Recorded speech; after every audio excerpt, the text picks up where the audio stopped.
चंदनपुर गांव में शर्मिला अपने पति सुरेश के साथ रहती है। सुरेश की अभी कुछ दिनों पहले ही नौकरी छूट गई और उसकी तबीयत भी कुछ ठीक नहीं रहती है। सुरेश, हम ऐसे हाथ पर हाथ धरे तो नहीं बैठ सकते। लेकिन शर्मिला फिर कर भी क्या सकते हैं, मेरी तबीयत भी तो ठीक नहीं रहते हैं। जी, मेरे पास एक आइडिया है। क्यों ना हम समोसे का ठेला शुरू कर दें।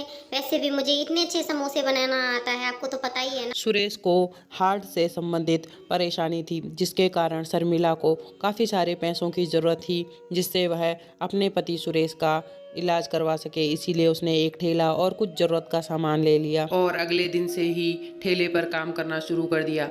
आओ आओ भाई बहनों, आओ गरम गरम समोसे खाओ, खुद भी खाओ, घर भी ले जाओ। गरम गरम समोसों के साथ चटपटी चटनी भी है। आओ आओ। बहन जी, मेरे लिए एक गर्मा गर्म समोसा दे दीजिए। हाँ भाई साहब, क्यों नहीं, ये लीजिए। कुछ ही दिनों बाद शर्मिला के पास ग्राहक आने शुरू हो गए, जिससे उसका सामान का खर्चा निकल जाता था और वह कुछ पैसे घर खर्च के लिए बचा देती थी। लेकिन उसके पास इतना भी कुछ पैसे नहीं हो रहे थे जिससे वह बचत कर सके और अपने पति का इलाज करवा सके।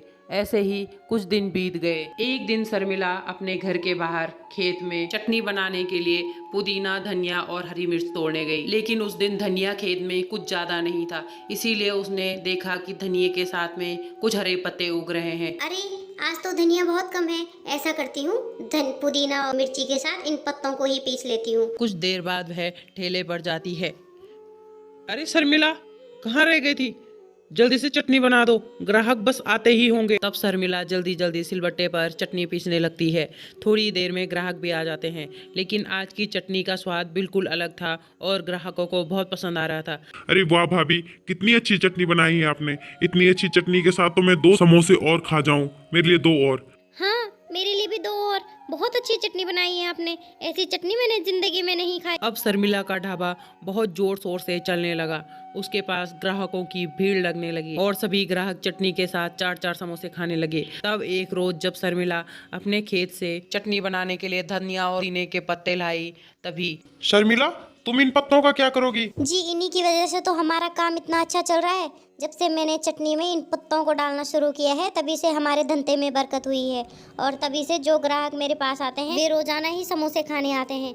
तुम्हें पता भी है ये किस चीज के पत्ते हैं? ये भांग के पत्ते हैं, भांग के। मुझे लगता है उन लोगों को नशे की लत लग गई है। क्या? भांग के पत्ते? हे भगवान, लेकिन इन पत्तों की वजह से हमारा काम इतना अच्छा चल रहा है। अगर मैंने इनको डालना बंद कर दिया तो हमारे ग्राहक आना भी कम हो जाएगा। सुनो जी, जो जैसा चल रहा है चलने दो। लेकिन किसी को कुछ हो गया तो? किसी को कुछ नहीं होगा। आज तक नहीं हुआ तो अब क्या होगा। बस आप भी अपना मुंह बंद रखिए।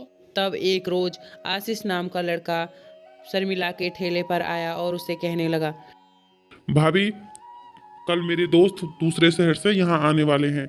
मैंने आपके समोसों की और चटनी की तारीफ उनसे की है, तो आप ऐसे करिएगा, उन सब के लिए 4-4 के हिसाब से समोसे और चटनी बना दीजिएगा। हाँ हाँ, सब हो जाएगा, आप बिल्कुल चिंता मत कीजिए। तब अगले दिन आशीष अपने दोस्तों के साथ शर्मिला के ठेले पर आया। उसमें से 3 लोगों ने बहुत ज़्यादा चटनी और समोसे खाए और खाते खाते वे समोसे और चटनी की भी बहुत तारीफ कर रहे थे। लेकिन देखते ही देखते वे तीनों चक्कर खा कर जमीन पर गिर पड़े। भाभी, क्या मिलाया था आपने इन समोसों में, बताइए। जी, वो मैंने तो कुछ नहीं मिलाया था। तब आशीष अपने दोस्तों को अस्पताल लेकर गया और डॉक्टर ने उसे बताया, देखिए, इनके शरीर में कोई नशीला पदार्थ जरूरत से ज्यादा चला गया है, जिस कारण ये लोग चक्कर खाकर गिर पड़े। तब आशीष ने तुरंत पुलिस को फ़ोन लगाया, लेकिन पुलिस के आने से पहले ही शर्मिला पुलिस स्टेशन पहुंच गई और अपना गुनाह कबूल करने लगी। जी पता है, जब आपको सच्चाई पता चलेगी तो आप मुझे अरेस्ट करने जरूर आओगे, इसीलिए मैं खुद ही सरेंडर करने आ गई हूँ। मैं तो बहुत कम मात्रा में उसमें भांग के पत्ते मिलाती हूँ, लेकिन उन तीनों लोगों ने जरूरत से ज़्यादा ही कुछ चटनी खा दी। इंस्पेक्टर साहब, ये सब मैंने मजबूरी में आकर किया। मेरे पति एक कंपनी में काम करते थे, लेकिन उनकी नौकरी छूट गई और उन्हें हार्ट से संबंधित परेशानी भी है। उनका इलाज करवाने के लिए और घर चलाने के लिए मैंने ये ठेला लगाया, लेकिन जब से देखा ये पत्ते डालने के बाद मेरे ठेले बहुत ग्राहक आने लगे थे, इसीलिए मैं इन पत्तों का इस्तेमाल थोड़ा थोड़ा किया करती थी। मुझे माफ़ कर दीजिए इंस्पेक्टर साहब, मुझसे गलती हुई है।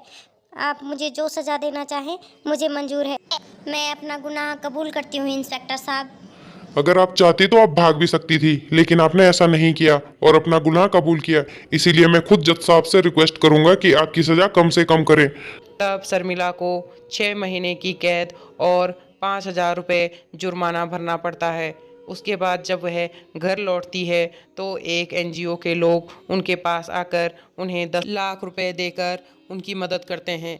अब शर्मिला अपने पति का बहुत अच्छे से अच्छे हॉस्पिटल में इलाज कराती है। धीरे धीरे सुरेश की तबीयत में भी सुधार हो जाता है। अब वह समोसे की दुकान पे फिर से अपना काम करने चली जाती है और फिर से बहुत सारे ग्राहक उसकी ठेले पे आना शुरू हो जाते हैं। अब वे दोनों बहुत खुश हैं और आराम से अपनी ज़िंदगी बिता रहे हैं। सीख, जब गलती हो तो उसे मानना भी चाहिए। Like, comment, share and subscribe.